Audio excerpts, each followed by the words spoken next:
Eu acredito que para todos nós que vivemos a dinâmica do Evangelho, para nós que resolvemos pautar a nossa vida na perspectiva do Evangelho, é sempre tempo de luto. Porque esta é a principal ação de Deus em nós. É nos encorajar para a gente dar conta da vida, é nos encorajar para que a gente não se entregue nos momentos das dificuldades, dos problemas, das lutas. E é por isso que todo cristão é sempre um batalhador. É a união dessas duas forças, minha gente. A graça divina com o esforço humano, me capacitando diariamente para que eu tenha coragem de dar conta da minha vida. No primeiro momento, em ter coragem até mesmo de descobrir onde é que eu preciso mudar, o que é que eu preciso fazer para que esta minha vida seja satisfatória. Porque eu acho que no fundo, o que nós desejamos é isso. É tornar a vida uma atividade satisfatória. É extrair este sabor diariamente desse dom que nós recebemos. Você olha lá para o trabalho que você exerce e você sabe que lá tem sacrifício. Mas este sacrifício, exercer essa profissão que você escolheu, estar nesse local de trabalho que você escolheu, viver esse sacrifício do dia a dia, só tem sentido se você identifica que ele está te realizando como pessoa. Porque não existe realização humana sem sacrifício. E aí você vai na raiz do termo, né? Sacrifício é você tornar algo sagrado. Mas a gente não torna algo sagrado apenas com coisas boas, não. É preciso uma parcela de sofrimento e de dor em tudo aquilo que nós fazemos, não é? Mas precisa valer a pena. E Deus nos encoraja o tempo todo a olhar para isso. Eu não tenho perdido a oportunidade, sabe? Tenho ficado muito inquieto com as minhas demandas, né? Preciso estar feliz. E ser feliz consiste em ter a totalidade. Não significa ser um bobo alegre, não. Significa estar satisfeito com tudo aquilo que é até sofrimento na minha vida. Porque o único sofrimento, o único sacrifício que realmente Deus quer para nós é aquele que nos coloca no caminho certo. Mas a gente erra, padre, erra. Mas eu acho que o nosso empenho é caminhar para errar menos. Para a gente ter condições de acertar um pouco mais naquilo que nós estamos escolhendo. Quando você sente que existe uma situação nebulosa, oh meu Deus, em qual caminho eu agora devo me colocar? Qual é a perspectiva que eu agora devo trazer para a minha vida? É a hora da oração, do aconselhamento, da direção espiritual, né? Da partilha, com aquelas pessoas que nos amam de verdade, com os amigos que realmente conhecem o nosso coração. E a partir desta análise que fazemos juntos, a gente vai descobrindo qual é o propósito de Deus para nós. Porque às vezes, minha gente, nós corremos o risco de desperdiçar o nosso sangue, de desperdiçar a nossa energia nos lugares errados, nas situações erradas. Quanta infelicidade vem sobre nós quando nós estamos nos lugares errados, fazendo o que é errado. Muitas pessoas se perdem, muitas pessoas morrem assim, é lamentável, né? Porque falta coragem de se colocar para a batalha que precisamos vencer. E sem luta, minha gente, sem oração, sem reflexão, a gente não chega a essas respostas. Nós somos muito complexos. A experiência humana nos mostra isso, né? O ser humano é muito complexo. Nós somos depósito de sonhos, de ansiedades, de desejos, de possibilidades, de limites. Você é um conjunto de mistério, né? Mas você precisa viver essa vocação diária de ir investigando esses mistérios para que pelo menos um pouco deles você possa desvendar e a partir daquilo que se desvenda ter condições de descobrir o seu lugar no mundo. O que vamos fazer do dia de amanhã? É uma boa pergunta. Posso olhar para o dia de hoje, identificar o que fiz de errado hoje e, quem sabe, me propor uma manhã um pouco mais interessante do que foi o dia de hoje. É isso, minha gente, que traz o elan vital. O que é o elan vital? É essa amarra invisível que dá sentido àquilo que a gente faz, que traz alegria aos nossos olhos, que traz esperança ao nosso coração, que injeta sangue corajoso nas nossas veias, para que a gente nunca pare de lutar. Porque se o sacrifício, ele nos infelicita somente se ele não traz aquela satisfação de você estar no caminho certo, então ele é um sinalizador de que alguma coisa precisa mudar. Porque você não tem o direito de comprometer a sua existência, porque ela é um dom. Ela lhe foi dada por Deus e você é apenas um administrador de tudo isso.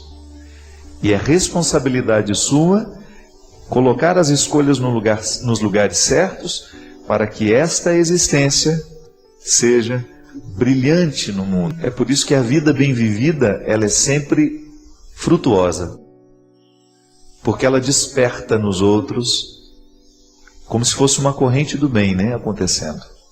Porque a pessoa que está satisfeita com a vida que está levando, ela é naturalmente generosa, ela é naturalmente solidária, ela se partilha, ela se dá, né?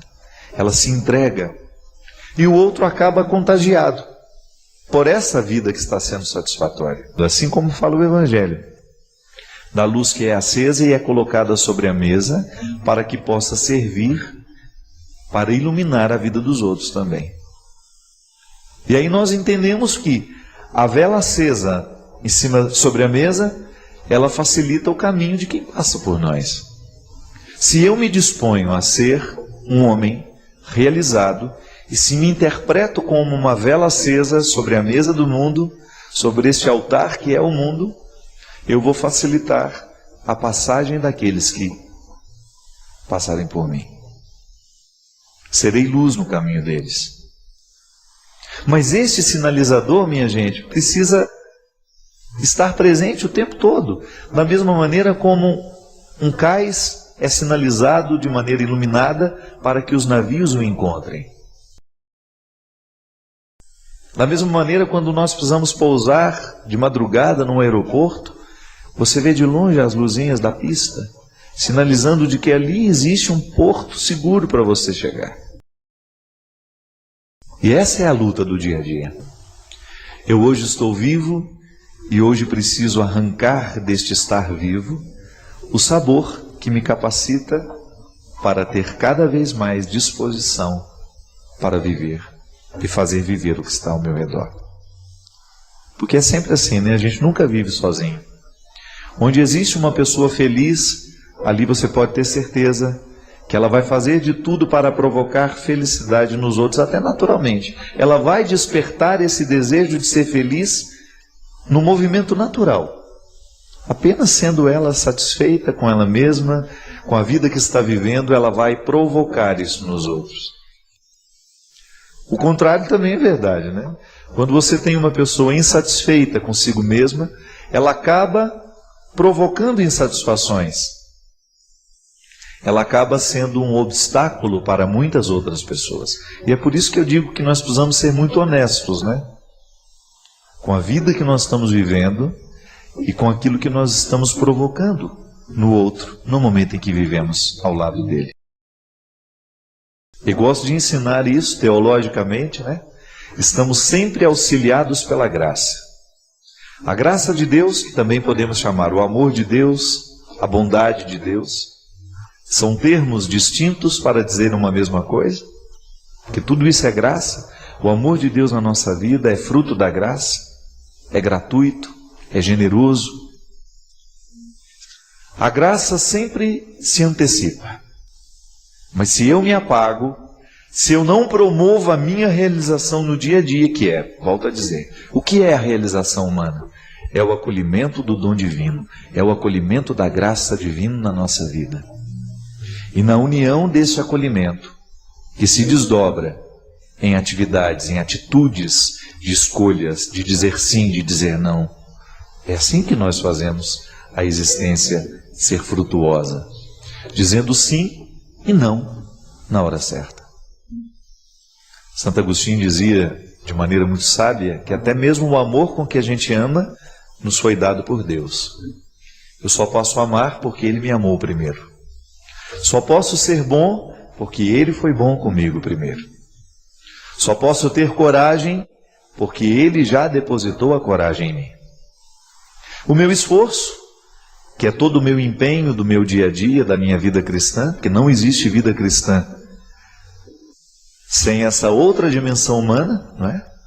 Que é o esforço, que é a garra, a dinâmica que eu coloco, as atitudes que favorecem o agir desta graça em mim. Volto a dizer, o sacrifício, ele só tem sentido quando ele nos sinaliza de que ele é um caminho que nos faz chegar à vontade de Deus, ao desejo de Deus para nós. E descobrir essa vontade de Deus na nossa vida é preciso investigação, né? É preciso descobrir quem eu sou, quais são as minhas aptidões, aonde é que a minha alma se sente confortável. Deus fala através da minha consciência. A minha consciência me indica o que é certo e o que é errado.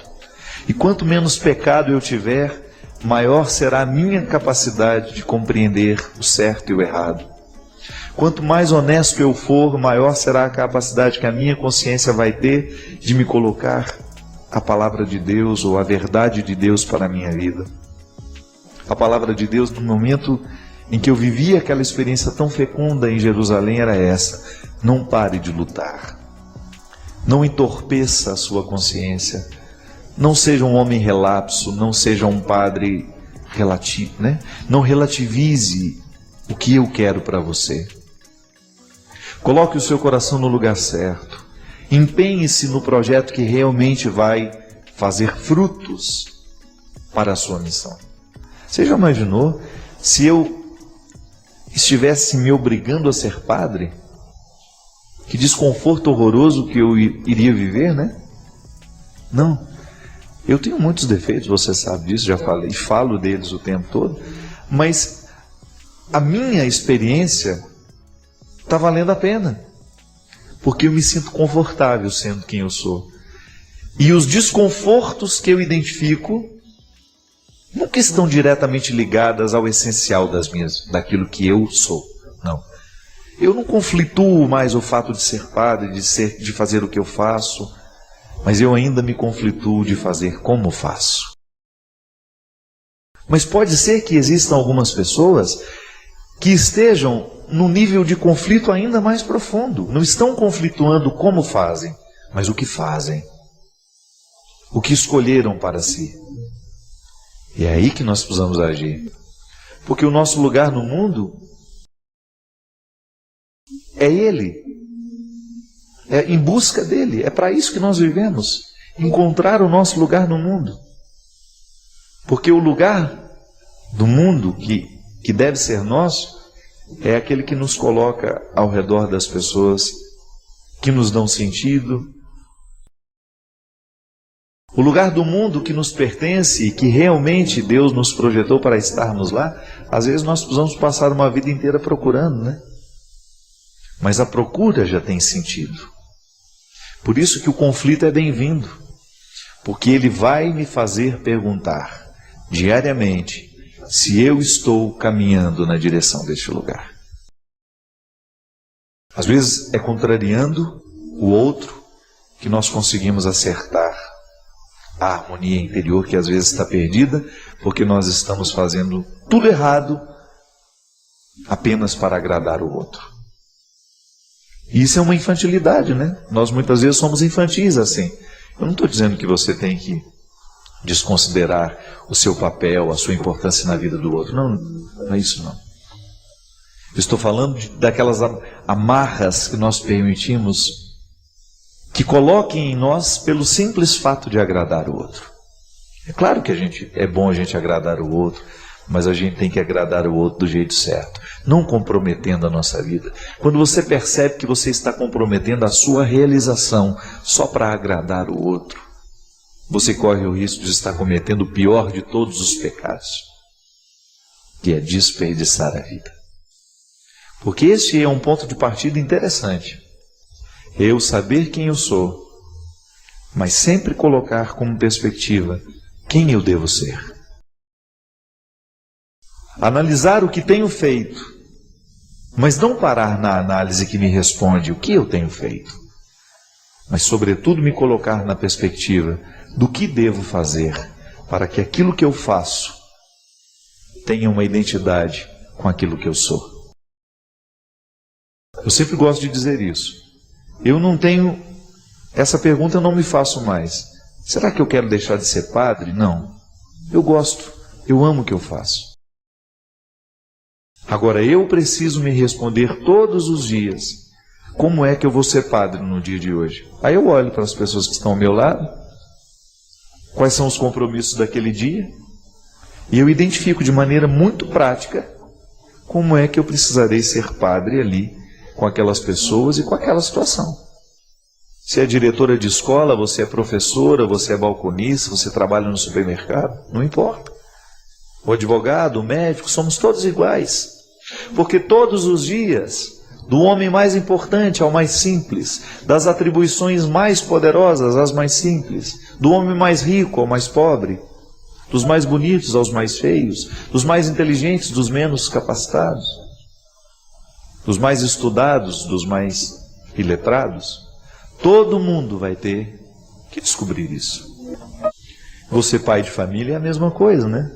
Acorda amanhã de manhã, vai olhar para sua esposa, que está ao seu lado, ou não, está viajando, está ali, foi na casa da mãe, vai olhar para os filhos que você trouxe ao mundo, vai olhar para os seus amigos de trabalho, vai olhar para os seus companheiros que você vai encontrar no final do dia para jogar um futebol, e ali você vai ter que se perguntar como eu devo ser, como você deve ser com eles. Como é que você vai ser o pai de família que você escolheu ser naquele dia? Vai ter que descobrir como é que está sendo e em que lugar do mundo está. O que está fazendo da vida que recebeu? O que está fazendo da vida que ganhou? E é por isso que eu gosto de dizer sempre que não há cristianismo sem reflexão. A oração e a reflexão são dois os sustentos, né? São os dois pilares da nossa vida cristã. Eu preciso rezar e eu preciso refletir. E preciso agir depois de um terceiro momento. Buscando este lugar. Nós somos peregrinos neste mundo, né? E estamos juntos nessa peregrinação. Às vezes o presente de Natal que nós podemos nos dar é uma boa decisão. Uma decisão acertada a respeito do nosso futuro. Quem sabe o presente de Natal que você esteja precisando se dar seja esse: mudar os rumos da sua vida, fazer escolhas mais saudáveis, não desperdiçar a sua vida com aquilo que é nocivo, com aquilo que não lhe faz bem.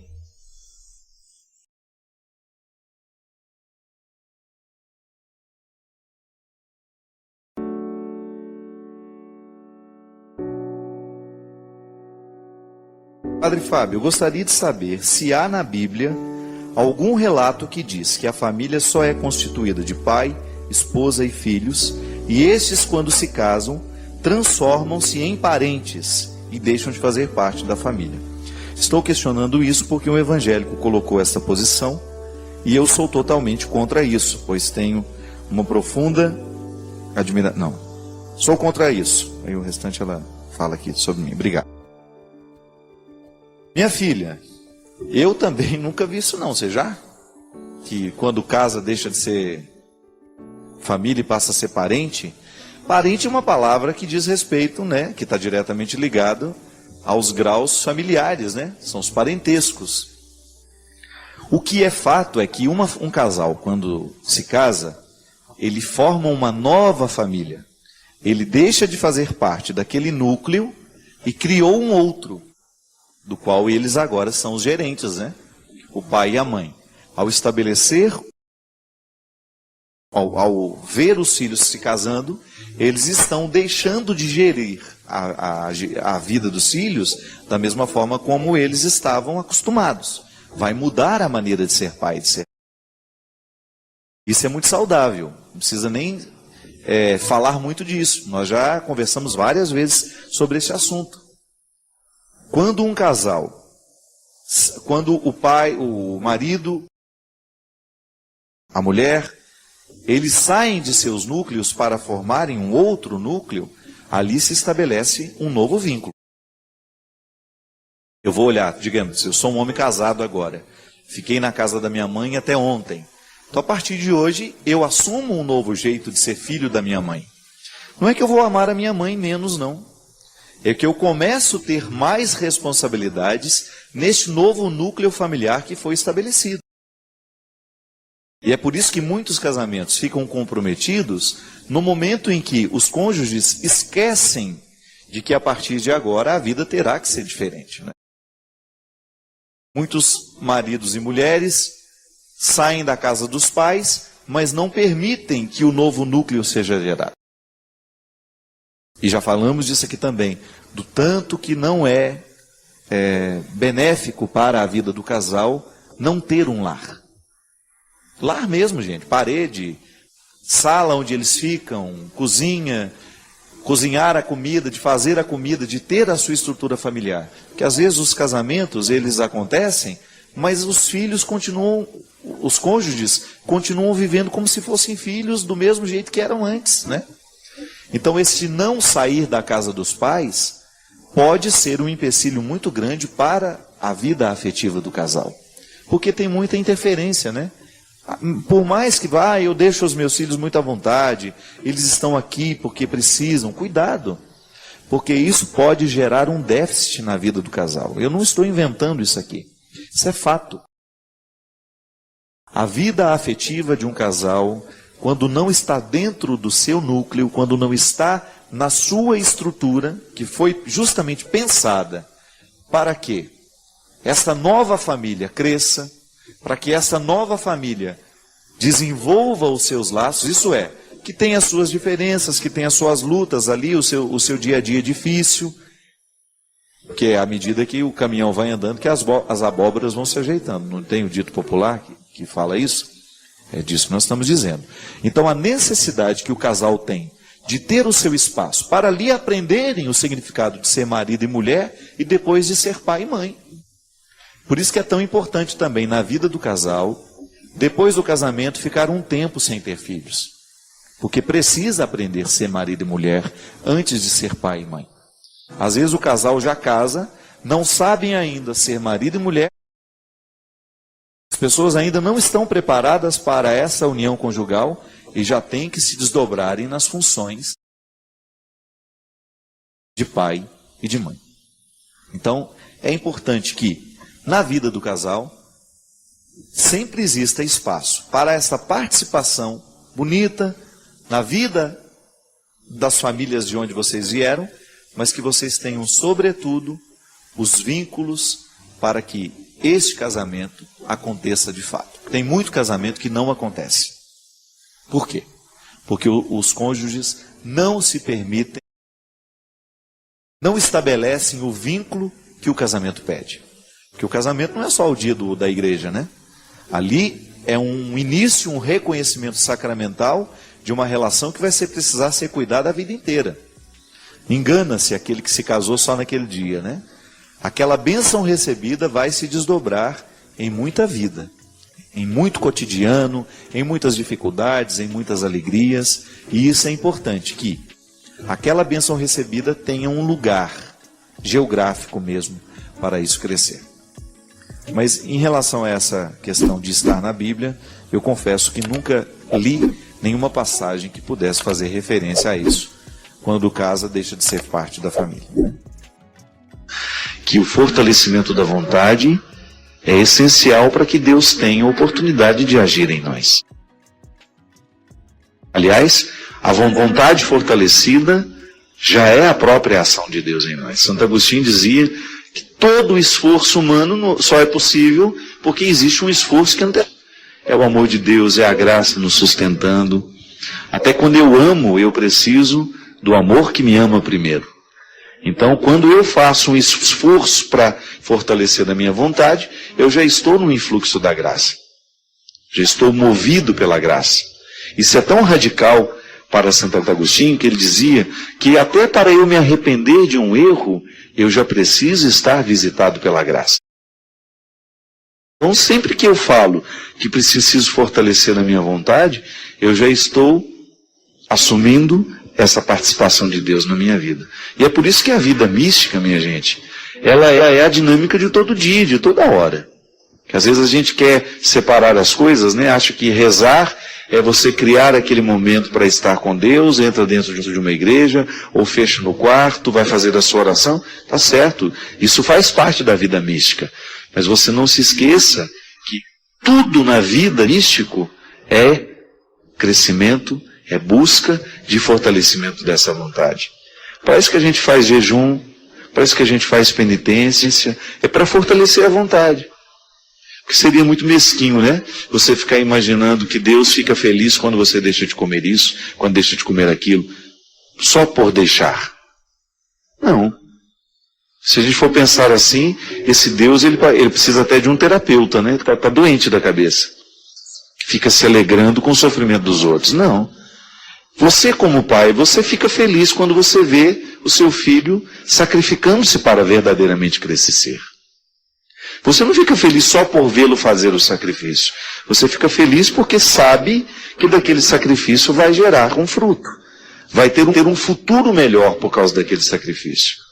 É como quem precisa emagrecer, que faz o sacrifício de não comer aquilo que quer, que às vezes nem é o que precisa, né?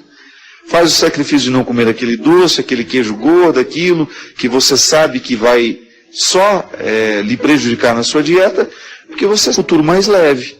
Tá bom, então eu abro mão de comer tudo que eu quero hoje, vou comer menos, vou comer com mais disciplina, vou comer mais corretamente, vou inserir uma atividade física na minha vida, porque eu sei que daqui a um tempo o meu corpo agradecerá e viverá um resultado muito satisfatório. É assim que Deus fortalece a nossa vontade. Quando a gente pratica o sacrifício, a renúncia, o esforço, sempre auxiliados pela graça de Deus. Volto a dizer, nenhum esforço humano é possível se não está amparado anteriormente por esse amor que nos antecede, por esse Deus que já decidiu antes de nós que Ele quer o nosso melhor. Então, quando eu faço uma leitura, quando eu me coloco na perspectiva de colocar na minha mente uma reflexão que possa me tornar uma pessoa melhor, mais consciente, eu estou ajudando a fortalecer essa vontade. Padre Fábio, é possível ser feliz sofrendo? Tudo depende do jeito como a gente sofre, né? Há sofrimentos que são redentores. São aqueles que você descobre a razão do sofrer. Então eu estou vivendo uma privação na minha vida, digamos, vou dar um exemplo. Eu preciso passar num vestibular. Então eu sofro a ansiedade daquela responsabilidade de ter que passar. Agora, a partir do momento que eu começo a estudar, eu continuo sofrendo, porque a ansiedade ainda está em mim. Mas eu começo a descobrir o caráter redentor do sofrimento, que é justamente preparar o resultado. Quando nós perdemos alguém, por exemplo, não vamos falar de morte física, não. Vamos falar de morte psíquica, né? Que é quando você perde um namorado, quando um amigo te trai. Tudo isso causa sofrimento dentro de você.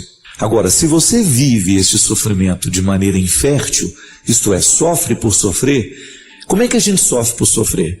Quando a gente permite que o ódio fique tomando conta de nós, quando o ódio começa a administrar os nossos sentimentos, aí você sofre dobrado, porque você não joga fora o que te fez mal. É igual quando a comida nos faz mal, ela prejudica o corpo. Quando nós vivemos sentimentos estragados, ela faz mal ao nosso espírito, à nossa alma, tudo que faz parte dessa condição psíquica, daquilo que não é material. Claro que o cérebro é material, mas há algumas coisas que extrapolam essa materialidade cerebral. Então a gente tem um processo de amargura, um processo de depressão, de tristeza, São vários os estágios do sofrimento. Se a gente não administra bem, por exemplo, a tristeza, é possível que isso vire uma depressão depois. Então, o que a gente precisa fazer para sofrer do jeito certo? Primeiramente, ser honesto. Coloca a questão que lhe faz sofrer e pergunte-se: será que vale a pena sofrer tudo mesmo que eu estou sofrendo por isso? Às vezes nós sofremos tanto por pessoas que não valem a pena, não é verdade? Às vezes nós empacamos tanto tempo da nossa vida com sofrimentos, com pessoas que não tinham a menor consideração por nós, ou às vezes pessoas até passageiras, né? E às vezes nós ficamos sofrendo demoradamente por causa disso. Não. A gente precisa administrar isso. E o único jeito que a gente tem de administrar o sofrimento é racionalizando. O que provoca o sofrimento dentro de nós é o jeito como nós pensamos o sofrimento. Uma ideia vai me fazer mal à medida em que eu alimento essa ideia dentro de mim. Agora, se eu reconstruo, se eu substituo a ideia que me faz mal por uma ideia que me faz bem, então eu começo a superar a dor, eu começo a superar o sofrimento. Então a gente pode sim buscar esta realização, a gente pode ser feliz mesmo no momento do sofrimento. Basta que você olhe o sofrimento de um jeito novo, de um jeito diferente, e não fique se amargurando tanto, estendendo demais no tempo a experiência que poderia ser muito bem curta. Às vezes nós encontramos pessoas que não fazem a amizade com a vida. A gente tem que fazer esse pacto com a vida todos os dias, minha gente. Todo mundo sofre. Não adianta você pensar que é um privilégio seu você sofrer. Não é. Nós sofremos o tempo todo por questões que são nossas. Agora, você já imaginou se nós vamos parar a nossa vida porque a gente está sofrendo? Então o mundo não vai caminhar mais. E o mais interessante é que quando nós administramos bem o sofrimento, nós crescemos como pessoas. Nós ficamos mais interessantes. Nós ficamos melhores. A gente tem mais história para contar. A gente tem mais conteúdo, digamos assim. O conteúdo da vida está diretamente associado ao que nós sabemos fazer com acontecimentos. É isso que mais cedo ou mais tarde a gente vai poder relembrar, a gente vai poder contar, a gente vai poder dar testemunho, a gente vai poder dar exemplo e o melhor, até aconselhar aqueles que estão passando pela mesma situação e não sabem como agir. Precisamos o tempo todo administrar bem o que nos acontece, porque no momento que a gente administra bem a nossa vida, nós ajudamos até a ajudar a administrar a vida do outro também. Mas não vai querer administrar a vida do outro se você não administra a sua, né? Tem que ter primeiro essa responsabilidade com aquilo que é seu. Sofra no tempo certo, sofra do jeito certo. Não permita que as mágoas, que as coisas ruins da vida demorem demais dentro de você, porque isso não vale a pena. O bom mesmo é a gente julgar fora o que precisa ser julgado para a gente só ficar com o que é bom.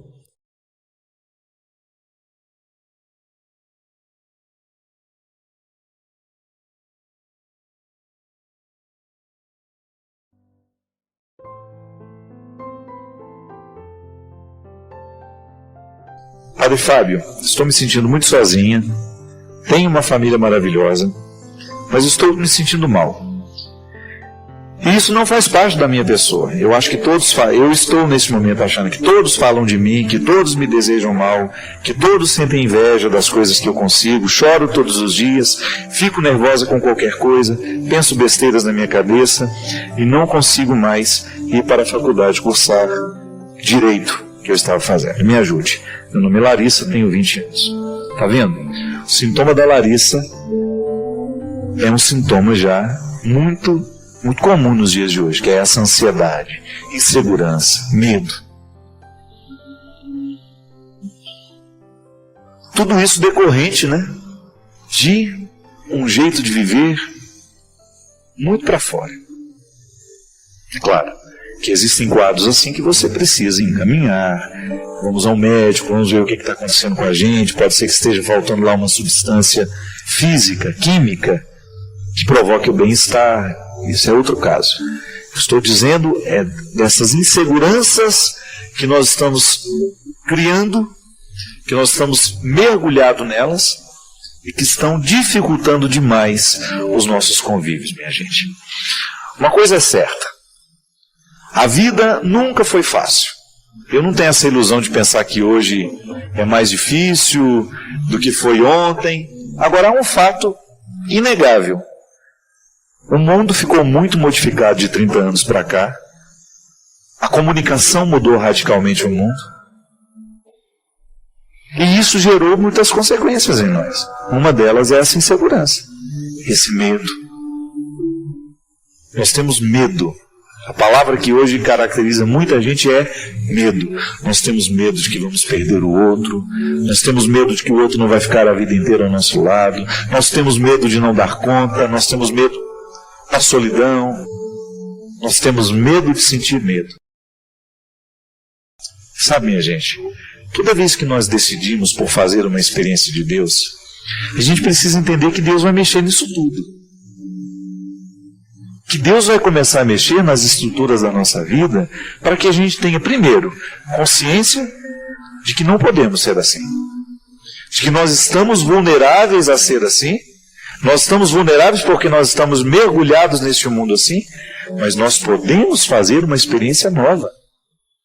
Dentro aí da sua casa, dentro do seu quarto, aí na sua solidão, hoje você pode escolher por uma vida nova. Você não está condenado a viver a vida de todo mundo. Hoje você tem a oportunidade de ser tocado por essa força de Jesus, por esse impulso de Jesus, por essa graça que Jesus nos oferece, para provocar dentro de você uma revolução. Essa transformação interior que se chama conversão. Hoje eu quero olhar para o mundo com um pouco mais de otimismo, com um pouco mais de esperança e com um pouco mais de disposição. Não quero permitir, não quero admitir, de jeito nenhum, eu não quero admitir que eu tenha que morrer com os defeitos que tenho hoje. Eu tenho a possibilidade de olhar para as minhas misérias e atravessar esse mar. Eu tenho a oportunidade de chegar do outro lado muito melhor do que eu estou aqui hoje. Porque Deus quer isso de mim. Deus quer isso de você. Pode ser que você também esteja mergulhado em muitas dificuldades, em muitos desânimos. Pode ser que você também hoje se sinta sozinha. Pode ser que você já não esteja nem se suportando mais. Pode ser que você esteja com dificuldade de se amar. Pode ser que você esteja com dificuldade de se cuidar. Dê uma oportunidade a Deus. Faça valer a sua religião. Que ela não seja mais um código de obrigações, não. Permita que hoje sua alma seja visitada por essa certeza. Deus ainda lhe quer. Permita que o novo de Deus hoje venha dar um banho, venha lavar tudo aquilo que é velho dentro de você, que não está mais servindo para nada. Não velho, né? Tudo aquilo que está estragado, porque o velho eu quero permanecer, eu quero que muita coisa antiga fique dentro de mim. O que está estragado, permita que o novo de Deus venha substituir tudo aquilo que está danificado em você. Permita que hoje Deus venha renovar os seus sonhos. Permita que hoje Deus venha renovar as suas esperanças. Permita que hoje Deus venha cuidar de você. Permita que hoje o amor de Deus possa encontrar o seu coração e fazê-lo sentir novamente a satisfação de ser quem você é. Porque quando Deus entra na nossa vida, é a primeira coisa que Ele faz. Ele nos dá motivos para a gente sorrir. Satisfação de ser quem a gente é. De você olhar-se. Reconhecer-se miserável, mas ao mesmo tempo satisfeito com o que você está fazendo com todas essas misérias. Que você está administrando bem. Que o seu trabalho está sendo frutuoso. E que porque esse trabalho está sendo frutuoso, a graça de Deus está dando muita oportunidade de crescer em você. Que Ele lhe acompanhe. Que Ele lhe abençoe. Que Ele lhe faça ter condições de jogar fora tudo o que definitivamente não precisa mais continuar. Padre Fábio, sempre sofri muito na vida. Na escola, no meu grupo de amigos, sempre fui muito ridicularizado. Talvez pelo meu porte físico, que dificultava sempre as minhas atividades no esporte, as minhas atividades com os meus amigos. E mesmo tendo emagrecido muito, ainda continuo sofrendo do mesmo jeito. Como é que posso me livrar deste papel, Padre?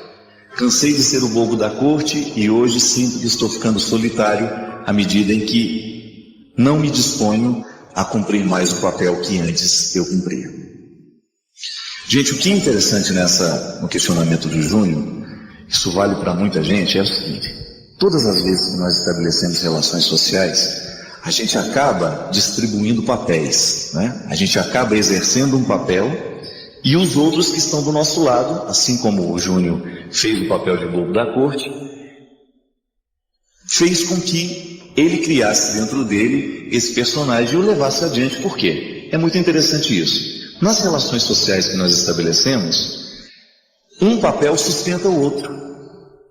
Quando a gente, por exemplo, ridiculariza alguém e a gente está em grupo, ridicularizar o outro faz a gente sentir-se bem com a gente mesmo. Já observou isso? E aí você percebe que no momento em que você ri de alguém, o outro está prestando um papel social, isso é, está mantendo a sua alegria, está mantendo a sua satisfação. Isso é terrível, mas é uma realidade que acontece o tempo todo. Tanto é que nas relações familiares, a psicologia nos ajuda a entender isso, que o tempo todo nós estamos exercendo um tipo de papel. Por exemplo, você tem na família o bem-sucedido, mas você também tem o mal-sucedido. Você tem aquele que alcançou o sucesso, mas você tem a vítima. E muitas vezes a vítima é mantida na relação com aquele que é bem-sucedido. Porque, lamentavelmente, as relações humanas sempre passam pela comparação. E sempre aquele que está numa situação favorável acaba desempenhando esse papel social, que pode ser não só dentro da família, mas pode ser também no seu grupo de trabalho, onde quer que ele esteja. É por isso que quando a gente fala de relacionamentos, a gente precisa ter muita consciência e clareza, e por isso a gente precisa aprofundar sempre mais as questões humanas, para a gente começar a identificar duas coisas importantíssimas. Qual é o papel que eu presto nas relações? Como é que as pessoas me interpretam? E depois, como é que eu permito que elas me interpretem? Porque uma coisa é você ser ridicularizado uma vez e você aceitar. Outra coisa é você ser ridicularizado a vida inteira e isso tornar-se importante para você manter o vínculo com as pessoas. E muitas vezes a vítima é mantida assim. O bem-sucedido faz questão que a vítima esteja sempre do seu lado, porque é o melhor jeito que ela tem de se sentir bem-sucedida. Como é que uma pessoa vai se sentir bem-sucedida se ela não estiver se comparando com alguém? Não é verdade? E às vezes essa comparação, ela acontece o tempo todo e a gente não percebe que está acontecendo. Dentro de casa, por exemplo, Júnior, não é só na sua relação com seus familiares, com seus amigos, o tempo todo você também presta um papel social. Agora, meu amigo, você precisa tomar cuidado, porque você é que está permitindo que esse personagem vá adiante. E é você que o criou e é você que terá que destruí-lo. Não são os seus amigos que vão mudar em relação a você, mas é você que tem que mudar, primeiro diante de você mesmo. Como é que você se interpreta? Porque se alguém um dia achou que você era o bobo da corte, que você era o mais gordinho, mais engraçado, mais isso, mais aquilo, hoje você precisa começar a identificar dentro de você que já passou essa época, que você não tem que levar esse fardo adiante.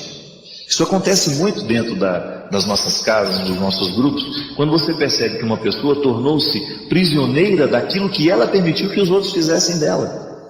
E é pavoroso isso, pavoroso. E nas relações familiares, muitas vezes o nosso irmão fracassado ele é mantido por nós que somos bem-sucedidos. Porque no momento em que nós alimentamos a relação de dependência, então eu cuido dele o tempo todo, eu dou tudo aquilo que ele não tem, eu faço de tudo para que ele se sinta um pouquinho melhor naquele fracasso que ele está vivendo, eu acabo mantendo-o no fracasso. E é por isso, aí a gente entende um pouquinho aquilo que a gente diz, que pai que fica bajulando demais os filhos, dando tudo o que eles querem, protegendo-os da vida. Uma coisa é você educar para a vida e para a coragem, outra coisa é você proteger o filho o tempo todo, impedindo que ele cresça. O que você faz é justamente isso, você cria já um filho fracassado, porque você não o prepara para as dificuldades da vida. Então fica aquela relação de criar dentro do filho um personagem, que é o filho que você queria ter, um filho sempre preso a você, um filho sempre dependente. Não é para isso que a gente tem que educar os filhos da gente. A gente tem que tomar muito cuidado para a gente identificar qual é o papel social que nós estamos exercendo dentro de casa e fora de casa. Isso é uma questão de conduta, de você descobrir se aquilo que você vive, de fato, é o mais honesto que você pode viver. Ninguém nasceu para ser bobo da corte. E nós, muito facilmente, elegemos esses bobos da corte, né? Porque a gente precisa deles. A gente precisa ter sempre o ridículo do nosso lado. E aí, a gente tem que tomar cuidado. Inclusive, gente, dentro do seminário isso é muito comum. No lugar onde a gente é educado, posso dizer, que vivi a vida toda no seminário, a gente corre o risco de ter sempre aquele mais bobinho, que todo mundo faz de mais bobinho, e vai ficando mais bobinho, mais bobinho, mais bobinho. O tempo passa e ele não aprende a não ser outra coisa, senão não ser o mais bobinho. É um crime que a gente comete com eles, porque quando a gente permite que uma pessoa esteja cumprindo esse papel, é aquele bonzinho que todo mundo faz dele o que quer, não significa que a gente vai extrair da bondade dele, não, e retirar, seja mal agora. Não, não é isso. Significa que nós vamos dizer e lutar para que ninguém seja limitado a ser apenas este bobinho. Não. É disponível, mas também não será bobo de todos, né? É aquele que vai ficar sempre disponível, mas então vamos descobrir um jeito de fazê-lo crescer a partir dessa disponibilidade, para que isso não se torne um fardo para ele com o tempo. Isso é muito natural acontecer. Realmente você precisa tomar consciência daquilo que você permitiu que os outros fizessem com você. E não é esperar que os outros mudem não, meu filho. Ninguém vai mudar, tá bom? O papel que você exerceu já está decorado por eles. Quem tem que mudar o roteiro do filme e da história é você. Porque na sua vida, quem manda, quem é o diretor, quem é o escritor, o roteirista, é você.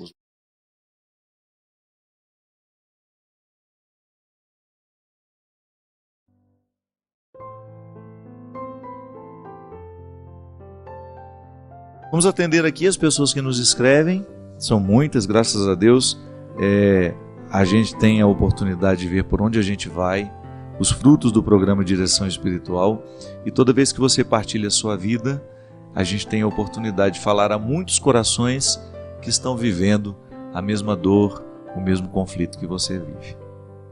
Padre Fábio, eu tenho 24 anos, vivo em uma família muito religiosa, diariamente participo da igreja, rezo muito, tenho fé, mas tenho um problema que antes não me afetava tanto quanto agora.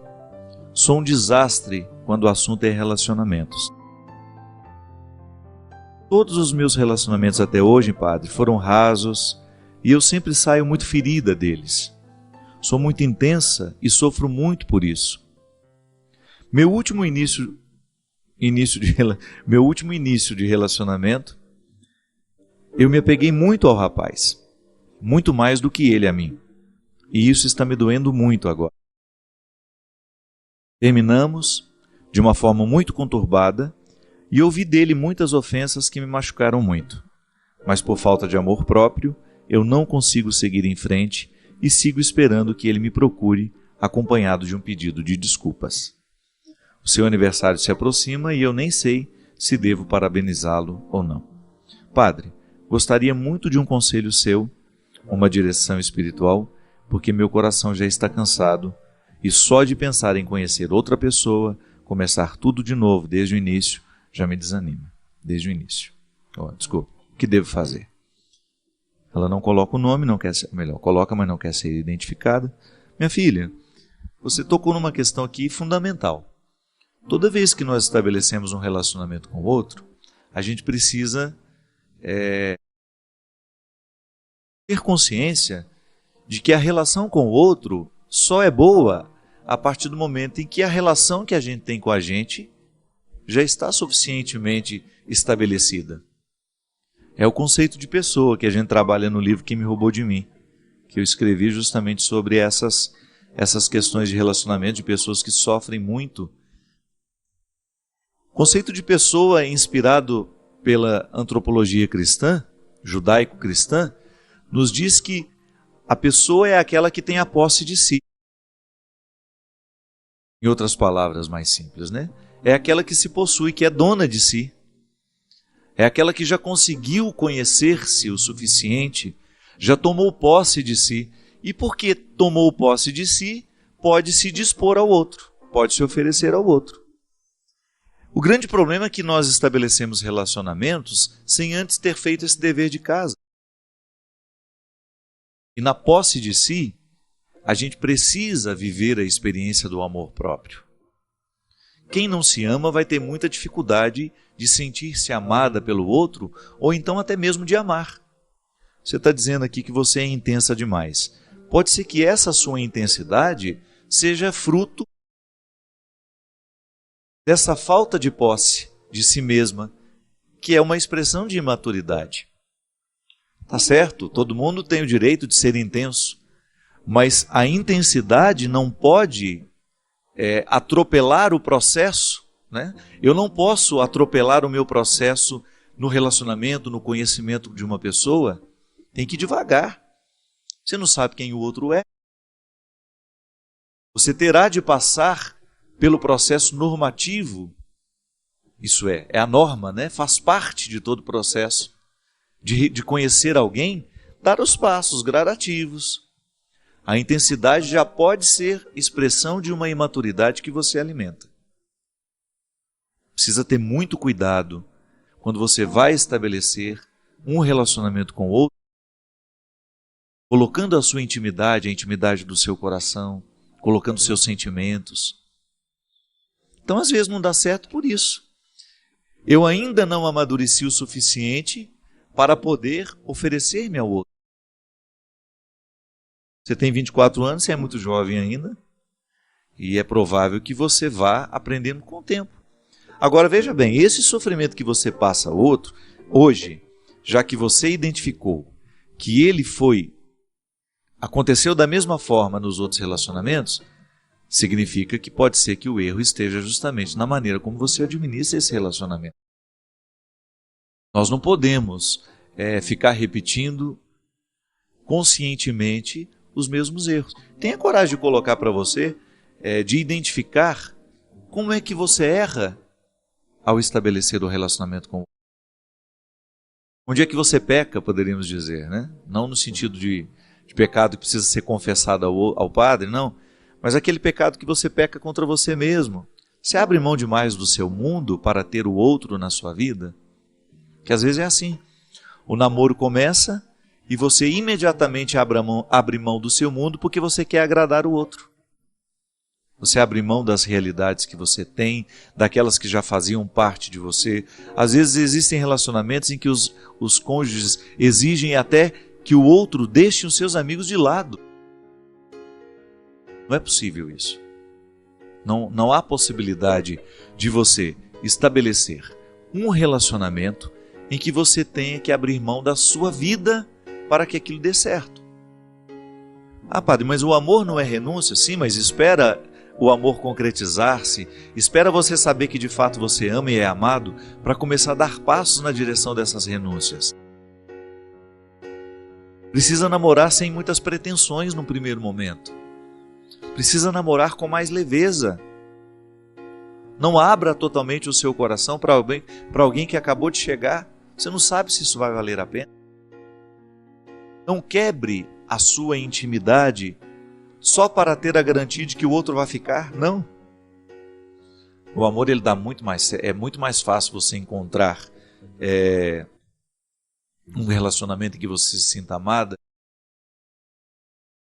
quando você não espera tanto por ele, quando você não cria tantas expectativas, né? Olha, você já está idealizando até o retorno do rapaz. Já está esperando que ele chegue com uma mala de desculpas, né, para poder recomeçar com você. Isso aqui já é expectativa que você não tem o direito de alimentar. E outra, o namoro ele é um ensaio do casamento. Quando você namora, você fica vendo aquilo que pode dar certo e aquilo que não, e aquilo que tem tudo para dar errado. Por isso que ele precisa ter a liberdade de terminar, né? Mas é isso aí, minha filha, faça um investimento em você. Leia esse livro aqui, eu acho que vai te ajudar. Se você não tiver tido a oportunidade de conhecer esse livro, Quem Me Roubou de Mim,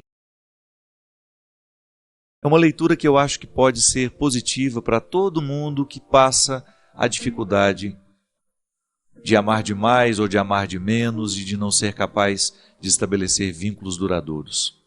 Aliás, essa é uma característica dos nossos dias, né? Impressionante como os vínculos são cada vez mais transitórios.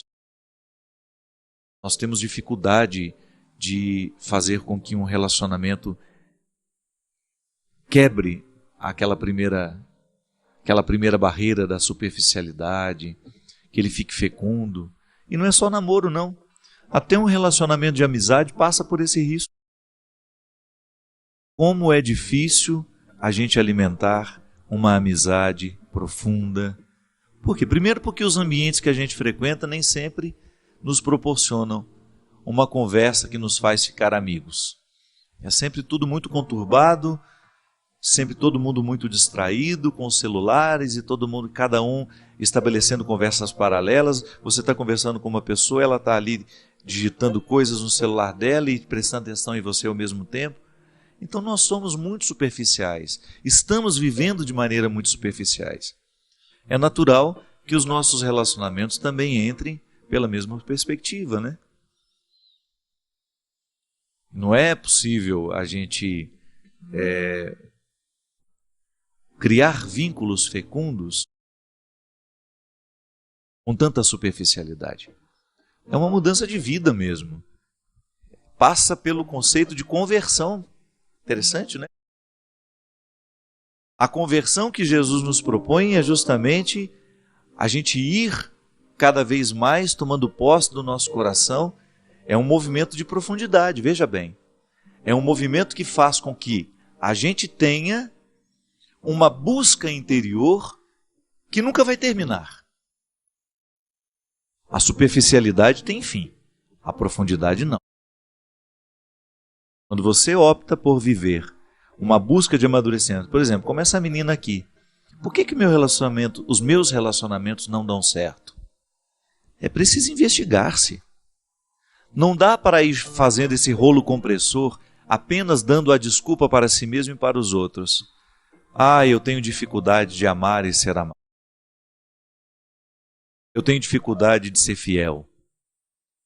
A pessoa nunca toca de fato o cerne das questões. Porque ninguém é assim por acaso.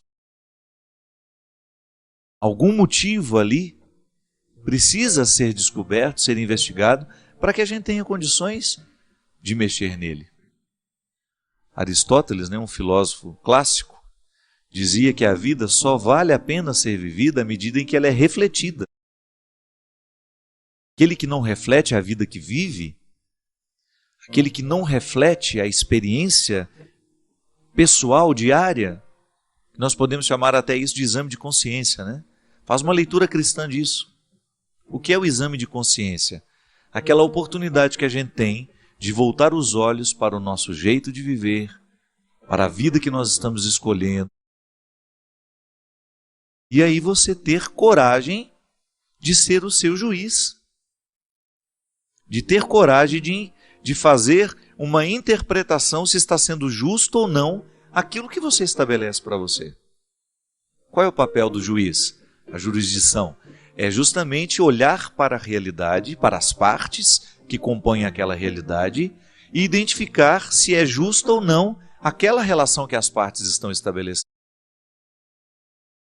Eu preciso fazer isso todo dia comigo, você também. Olhar para as escolhas que você faz na sua vida, para o tratamento que você se oferece e saber se você está sendo justo. Muitas vezes nós não chegamos à resposta que essa menina aqui precisa chegar. Por que meus relacionamentos são tão vazios? Por que mesmo ela sendo uma pessoa boa, uma pessoa religiosa, por que apesar de todos esses valores que ela tem, que ela enumera aqui no início, tem uma boa família, pratica uma religião de maneira saudável, é estudiosa, por que com ela alguma coisa está dando errado? Talvez falte estabelecer esse juízo, investigar-se com mais propriedade. E quando o assunto é relacionamento, gente, a primeira coisa que nós precisamos colocar no tribunal é o tanto que a gente se ama. Não podemos negligenciar o amor que a gente se oferece. Que boicote é esse? É um auto-boicote, né? A pessoa se boicota o tempo todo, porque ela, ao invés de oferecer a ela o amor necessário, isso é, o cuidado, porque como é que o amor próprio se expressa na vida de uma pessoa? Através do cuidado. Do cuidado que eu tenho comigo, com o meu corpo, com a minha saúde, o cuidado que eu tenho com a minha alma, com o meu espírito, aquilo que eu me ofereço diariamente, o livro que eu leio, a música que eu escuto, os lugares que eu frequento, os amigos que eu deixo ter uma autoridade sobre mim. Tudo isso é expressão do amor próprio. Quem não se ama não passa no filtro aquilo que se oferece. É igual aqui em Minas, naquele coador antigo, né, que a gente passava o café. O coador que era? Era um filtro de pano feito pela nossa mãe para que a gente pudesse tomar a parte do café que nos interessava. Porque vai jogar o pó dentro do café para você ver, para ver se você consegue tomar. Não dá. É preciso ter o filtro de pano, que a gente chama de coador, para que a gente fique com a parte boa do café. Muitas vezes nós não usamos este filtro para perceber o que a gente se oferece. A gente vai causando uma intoxicação da alma, uma intoxicação da mente, uma intoxicação de tudo aquilo que nos gera. Aí você tem todos os significados, mente, coração, alma, espírito. A gente fica poluído. Por quê? Porque a vida, o mundo, as realidades que estão de fora, elas podem ser nocivas a nós. É claro que tem muita coisa boa de fora que vem nos ajudar, nessa consistência humana. Agora, se a gente não passa pelo filtro essas realidades, pode ser que a gente esteja tomando um café envenenado. Pode ser que a gente esteja provocando uma intoxicação dentro de nós porque a gente não teve coragem de identificar, de colocar ali um filtro que nos ajudasse a ficar mais puros. O amor próprio é esse ponto de partida para que todo relacionamento seja saudável. Quem não se ama, quem não se cuida, quem não faz o dever de casa diário, de jogar amor dentro do coração, e essa é a ação de Deus, é justamente o que Deus faz no coração daquele filho que volta para pedir perdão ao pai. Ele precisou voltar a se amar. Ele precisou identificar que comer a lavagem dos porcos não era para ele. Engraçado, né? Você vê naquele rapaz a identidade que não havia sido totalmente perdida, que é quando ele lembra que ele tem pai. Isso é amor próprio. É o amor próprio que move o coração daquele rapaz ao identificar que aquela miséria, que aquele alimento imundo não era para ele. Minha gente, quantos de nós ficamos nos alimentando de sentimentos estragados que podem ser comparados à lavagem dos porcos? Quantas vezes eu encontro pessoas bonitas, nutridas, com relacionamentos precários, tóxicos, viciantes. Aquele pseudo-amor, né? Aquele falso amor, que pode ser comparado a uma lavagem de porco. Aquele namoro que não é outra coisa senão um chiqueiro. Não há nada de puro naquilo. A pessoa se maltrata o tempo todo só para ter a companhia do leitão. Não, pelo amor de Deus, você merece muito mais. A pessoa só se recupera no momento em que ela olha para o espelho e vê a face desfigurada e diz para ela mesma: eu não mereço esse tratamento. Isso corrigiria tantas coisas dentro dos namoros, dentro das relações de casamento, porque também no casamento acontece isso. Quanto o marido tratando a esposa de maneira que vai expulsando o amor próprio dela, ou então é o amor próprio que foi expulso, que já permitiu aquele tratamento tão odioso. Namoro, casamento, relação entre amigos, nós precisamos ter muito cuidado para a gente não se acostumar ao alimento imundo. Precisamos tomar muito cuidado para a gente não se acostumar com o precário e achar que ele é a única coisa que nós merecemos ter na vida. A gente merece muito mais. Merece no sentido de ver que há uma dignidade em mim, em você, que não pode ser nunca, em hipótese alguma, pode ser esquecida. Essa dignidade também chama-se amor próprio. E é através dela que Deus nos fala, que Deus nos chama, que Deus nos traz de volta. Reacenda o valor que você tem. Tenha consciência da grandiosidade que você representa diante de Deus e trate-se. Trate-se da mesma forma como Ele te trata, com amor e com respeito.